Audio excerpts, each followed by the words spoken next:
Intercontinental ballistic missile, যা সংক্ষেপে পরিচিত আইসিবিএম নামে। এটি এমন এক ধরনের দূরপাল্লার ক্ষেপণাস্ত্র যা এক মহাদেশ থেকে আরেক মহাদেশে আঘাত হানতে সক্ষম। এই অস্ত্রের সর্বনিম্ন পাল্লা ৫,৫০০ কিলোমিটার। যুক্তরাষ্ট্র, রাশিয়া ও চীন সহ বিশ্বের হাতে গোনা কয়েকটি দেশের সমর ভাণ্ডারে আছে এই অস্ত্র।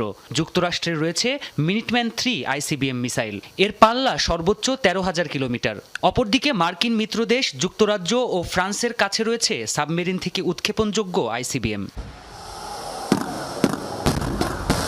যুক্তরাষ্ট্রের সাথে পাল্লা দিয়ে আইসিবিএম এর বিশাল ভাণ্ডার গড়েছে রাশিয়া। তাদের আছে RS সিরিজের একাধিক মিসাইল, যেগুলো সর্বোচ্চ পাল্লা ১১,০০০ কিলোমিটার।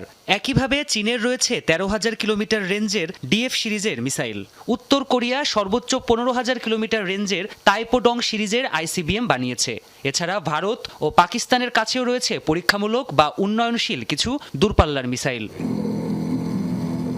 সমরাস্ত্র বিশ্লেষকরা বলছেন, বিশ্বের সবচেয়ে শক্তিশালী ও কৌশলগতভাবে গুরুত্বপূর্ণ ক্ষেপণাস্ত্রগুলোর একটি এই আন্তঃমহাদেশীয় ব্যালিস্টিক মিসাইল বা আইসিবিএম। শুরুতে শব্দের গতির চেয়ে ২০ গুণেরও বেশি গতিতে উপরে উঠে যায় এটি। এরপর নির্দিষ্ট গতিতে আঘাত হানে টার্গেটে।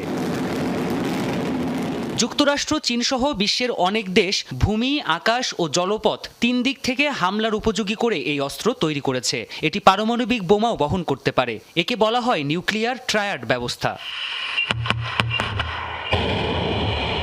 তবে এই অস্ত্র বিশ্বের অন্যান্য দেশগুলোর জন্য চরম হুমকি বলে মনে করছেন বিশ্লেষকরা, কারণ এই অস্ত্রের হামলা ঠেকানো প্রায় অসম্ভব। মারাত্মক এই ক্ষেপণাস্ত্রের সাথে পরমাণু বিস্ফোরক ব্যবহৃত হলে মাত্র ২০ থেকে ৩০ মিনিটের মধ্যে ধ্বংস হতে পারে বিশ্বের যে কোনো প্রান্তের বড় শহর।